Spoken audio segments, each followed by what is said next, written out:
ওয়াইনেক্স bet, mail bet যাদের টাকা আটকে যায় তাদের জন্য ভিডিওটি অবশ্যই শেষ পর্যন্ত দেখবেন। তো মূলত আমরা যখন একটা সাইট ঢুকি, দেখেন মনে করেন আমার সাইটে টাকা আটকে গেছে, এখন টাকাটা কিভাবে ফিরে পাবো সেটা নিয়ে আমার এই ভিডিওটি।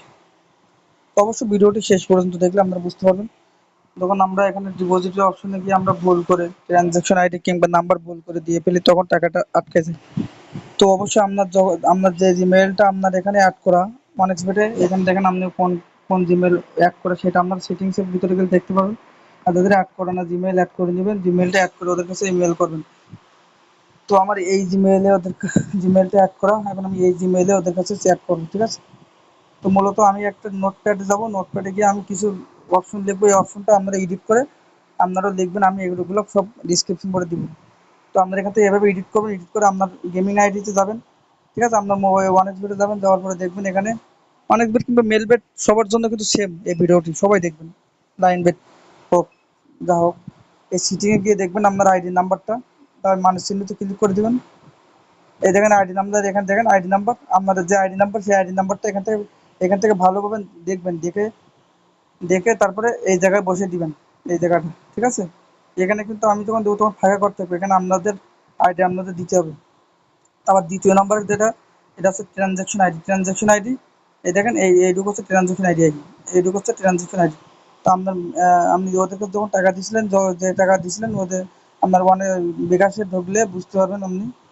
তো দেখেন বিকাশে ঢোকার পরে আপনারা যাবেন হচ্ছে, আপনারা ওই ইয়েতে যাবেন, ইনবক্সে যাবেন, ইনবক্সে যাওয়ার পর লেনদেনে যাবেন, গেলে বুঝতে পারবেন ট্রানজাকশন আইডি কোথায়। মনে করেন আমি এনারা টাকা দিছি, তো এখান থেকে ট্রানজাকশন আইডিটা কপি করে নেবেন, ওদেরকে যাদের কাছে টাকা দিয়েছিলেন, ঠিক আছে। তো ট্রানজাকশন আইডিটা কপি করে এখানে বসিয়ে দিবেন, দেখেন এখানে এই বসিয়ে দিবেন।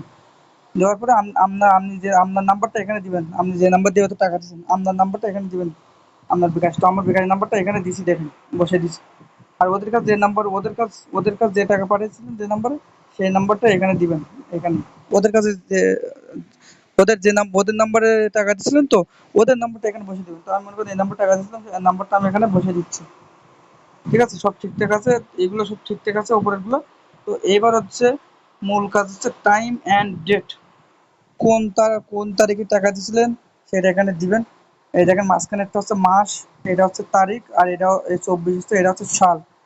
তো মনে করেন আপনি দিছেন 7 তারিখে 07 দিলেন, তারপর এখন মনে করেন মাস হচ্ছে মনে করেন 9, ঠিক আছে, তো 09 দিলেন।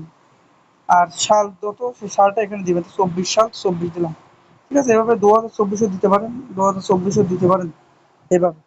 টাইম কত মিনিট, টাইম আপনারা এখানে এসে দেখতে পারবেন, টাইম কোন টাইমে টাকা দিছিলেন ওদের কাছে, এখানে দেখতে পাবেন। দেখেন ওই দেখেন 9টায় 10, দেখছেন, 20-9-24, ডেট টাইম সব ঠিকঠাক করে দিবেন। এখানে এইগুলো যেগুলো আছে না, এখানে এইগুলা এইগুলা হচ্ছে এইখানে বসিয়ে দিবেন, এইখানে বসিয়ে দিবেন, ঠিক আছে, এখানে বসিয়ে দিবেন, তাহলে হয়ে যাবে। ওইখানের গুলো এখানে বসিয়ে দিবেন, সব ঠিকঠাক। আর কত পাঠিয়েছিলেন সেটা এখানে লিখবেন। তো মনে করেন পাঠিয়েছি 900, এখানে লিখবেন। আপনি যত পাঠিয়েছিলেন সেটা দিবেন, 1 টাকা কম বেশি হলে কিন্তু দিবেন, এটা লিখতে ভুল হলে। ওদের যেটা দিছিলেন সেটা লিখবেন। আর নগদ দিয়ে দিছিলেন কিংবা বিকাশ দিয়ে দিছিলেন সেটাও এখানে লিখে দিবেন, বিকাশ দিয়ে যদি দেন এখানে এডিট করে এটা বিকাশ এটা দিয়ে দিলেন, ঠিক আছে। আর যা আছে সব সেম আছে, আর কিচ্ছু করা লাগবে না, এই যেভাবে আছে এইভাবে। এবার এখান থেকে এটা কপি করে নেবেন, ঠিক আছে, এই কপি করে নেবেন। আপনাদের যখন আমি দিব এটা ডিসক্রিপশন বোর্ডে, সেগুলো এখানে কিন্তু কিছু থাকবে না, এগুলো কিন্তু আপনাদের বসে নিতে হবে। আপনার তারিখ, ডেট, টাইম এগুলো কিন্তু আপনাদের বসে নিতে হবে, ঠিক আছে।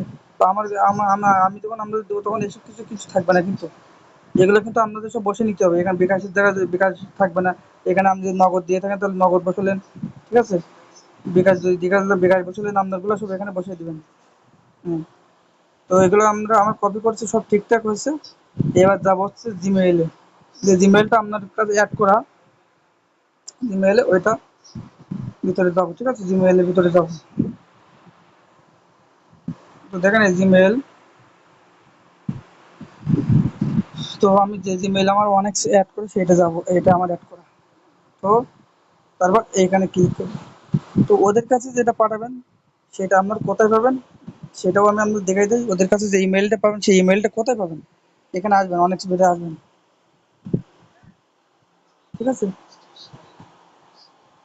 এসবিটা আসার পরে এই সিটিং অপশন, এই আদার অপশন যাবেন, আদার্স, আদার্স, আদার অপশনে আসার পরে এখানে দেখেন কাস্টমার সাপোর্ট, এখানে দেখেন কাস্টমার সাপোর্ট, তারপরে কোথায় যাবেন, এই কন্ট্যাক্টস, কন্ট্যাক্টে যাবেন, কন্ট্যাক্টে যাওয়ার পরে এইখানে যাবেন, এইটা, এই দেখেন, এইটা যাবেন, ক্লিক করবেন, আপনার এখানে এসে বসে যাবে, সব ঠিকঠাক আছে।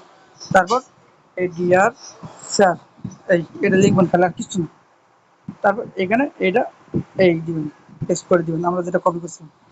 তারপর আরেকটা মূল কাজ আছে, এই বিকাশে যাওয়ার পরে আপনি যে ওদের কাছে টাকা দিচ্ছিলেন তার একটা স্ক্রিনশট লাগবে। সেই স্ক্রিনশটটা কীভাবে, আমি যেভাবে দিচ্ছি এইভাবে স্ক্রিনশট দিতে হবে কিন্তু, নাহলে কিন্তু পাবেন না, আগেই বলে দিই।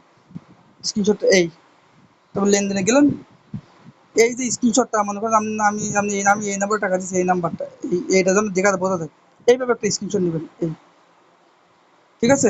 অনেকে কি করে এইভাবে স্ক্রিনশট নেই, এই কিন্তু নেবে না কিন্তু স্ক্রিনশট। তারপর টাকা পাঠানোর সময় যে একটা স্ক্রিনশট তোলে ওই স্ক্রিনশট, ওগুলো নিবে না কিন্তু। এইখানে লেনদেনে এসে এইভাবে স্ক্রিনশট দিতে হবে, না হলে কিন্তু নিবে না, ঠিক আছে। তারপরে কি করবেন, স্ক্রিনশট নেওয়া শেষ, তারপর আমরা এখানে আসবো, আসার পরে এইখানে ক্লিক করবো, এখানে ক্লিক করার পরে এটাতে ক্লিক করবো, অ্যাটাচ ফাইল, তারপরে এখানে ক্লিক করার পরে এই স্ক্রিনশটটা, সরি এটা আমার স্ক্রিন রেকর্ডার হয়ে গেছে, এই আমার ফটো নিব, এখানে ফটো, ঠিক আছে, এই ফটোটা এখানে নিব, ফটোটা, এই ফটো, তারপরে এই সেন্ডে ক্লিক করে দিবেন, অবশ্যই আপনি টাকাটা পেয়ে যাবেন। ভিডিওটি ভালো লাগলে সাবস্ক্রাইব করবেন।